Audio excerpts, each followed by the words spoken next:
26 नवंबर सन 2021 है।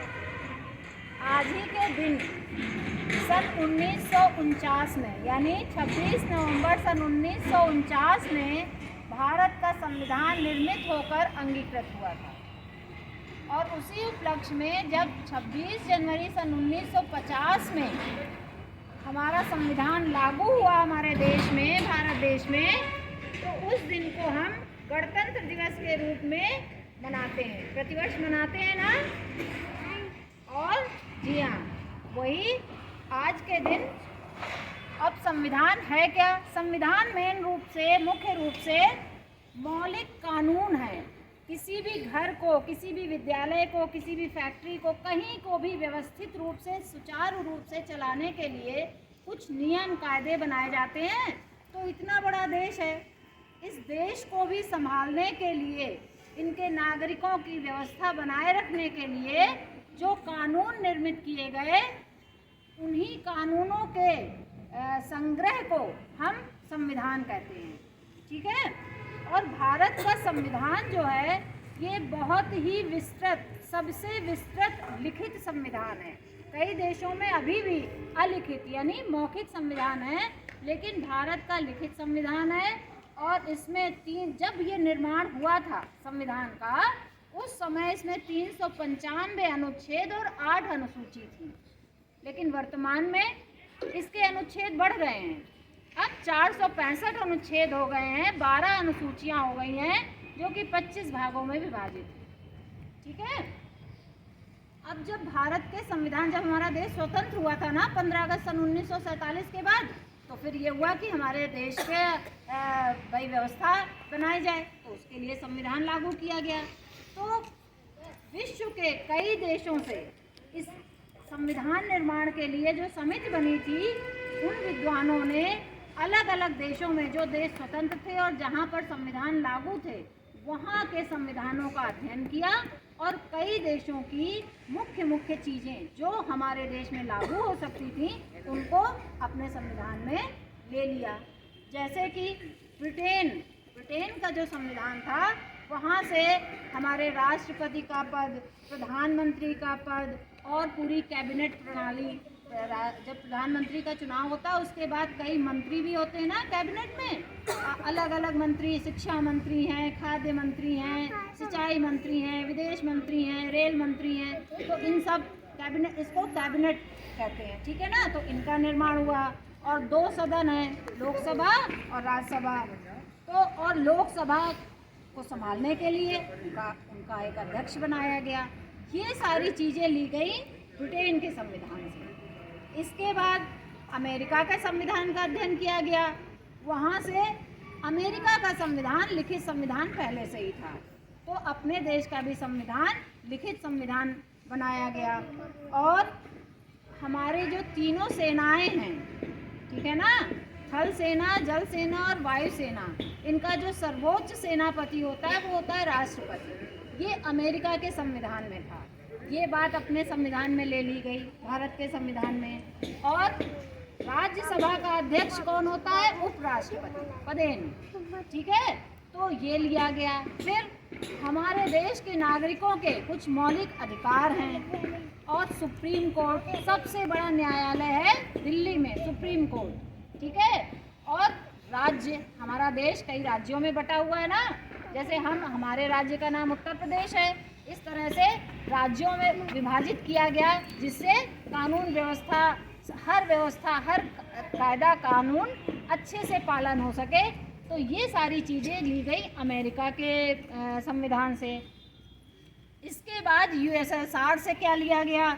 वहाँ से नागरिकों के मौलिक अधिकार तो हो गए, लेकिन नागरिकों के कुछ मौलिक कर्तव्य भी तो होने चाहिए। केवल वो लोग आपको सुविधाएं देते रहें, तो हमारा भी तो कुछ कर्तव्य है कि हम अपने देश के प्रति क्या कार्य करें, जिससे हमारे देश की प्रगति हो, शांति व्यवस्था सब बनी रहे। तो ये जो मौलिक कर्तव्य थे, ये यूएसएसआर से लिए गए। और 5 वर्षीय योजना, हमारे प्रधानमंत्री का, मुख्यमंत्री का, सबका चुनाव होता है, 5 वर्ष तक इनका कार्यकाल रहता है ना। तो ये जो 5 वर्षीय योजना थी, ये भी यूएसएसआर से ली गई। इसके बाद ऑस्ट्रेलिया से लिया गया समवर्ती सूची और जो हमारे संविधान में प्रस्तावना है उसकी जो भाषा है ये भी ऑस्ट्रेलिया के संविधान से ली गई, और व्यापार वाणिज्य आदि के जो भी नियम थे ये सब ऑस्ट्रेलिया के संविधान से लिए गए।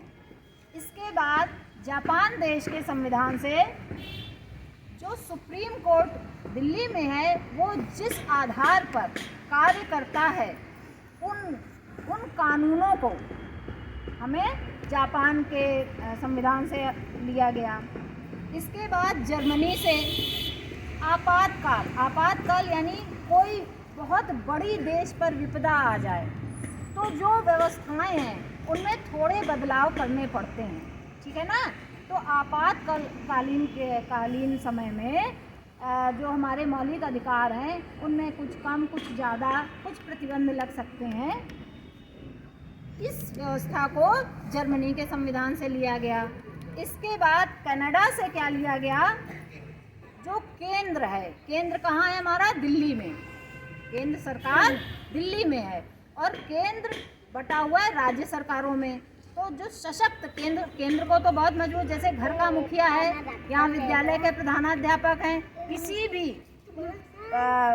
स्थान का जो मुख्य केंद्र होता है वो बहुत सशक्त होना चाहिए, नहीं तो व्यवस्थाएं नहीं होंगी। तो उसी तरह केंद्र के जो नियम, सख्त नियम बनाए गए और संघ और राज्यों की योजना है, इन सब की सत्ता में क्या क्या वितरण, कैसे किसको कौन सा कार्य दिया जाए, इस व्यवस्था का कार्य जो कनाडा के संविधान में वर्णित था वहाँ से लिया गया।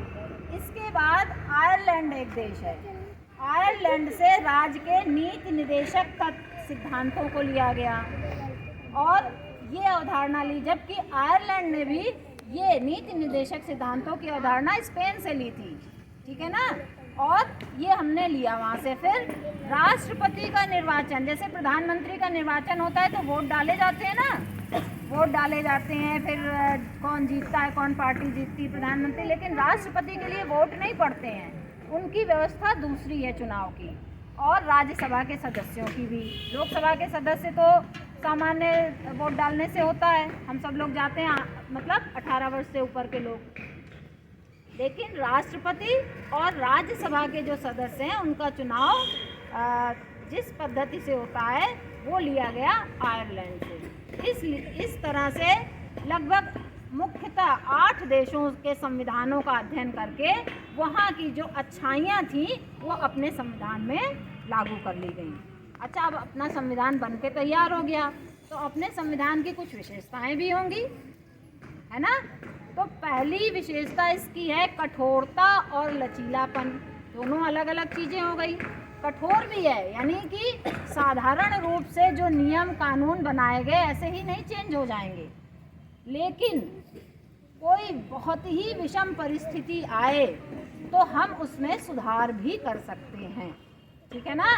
जो बन गए नियम उनका पालन देश के हर व्यक्ति को करना ही करना है यदि हम इस देश में रह रहे हैं तो, लेकिन बहुत ही कठिन परिस्थितियां हैं, हम उस नियम का पालन करने में एक बहुत बड़े समुदाय को दिक्कत आ रही, परेशानी हो रही है, तो देश काल परिस्थिति के अनुसार हम उसमें बदलाव भी कर सकते हैं। हम का मतलब हम लोग नहीं, शासन व्यवस्था मिल करके निर्णय लेंगे और उसमें बदलाव भी हो सकता है।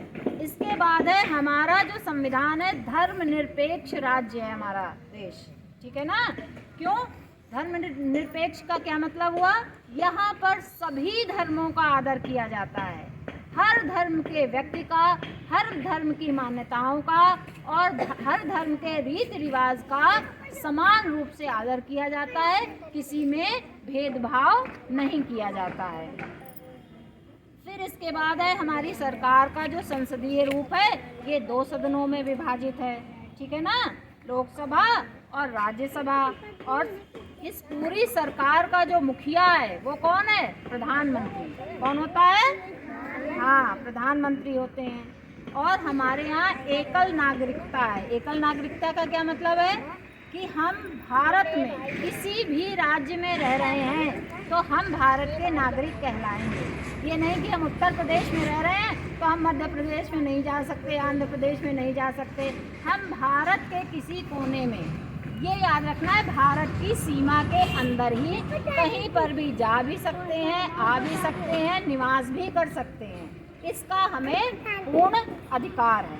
ठीक है। इसके बाद है हमारे राज्य के नीति निर्देशक तत्व।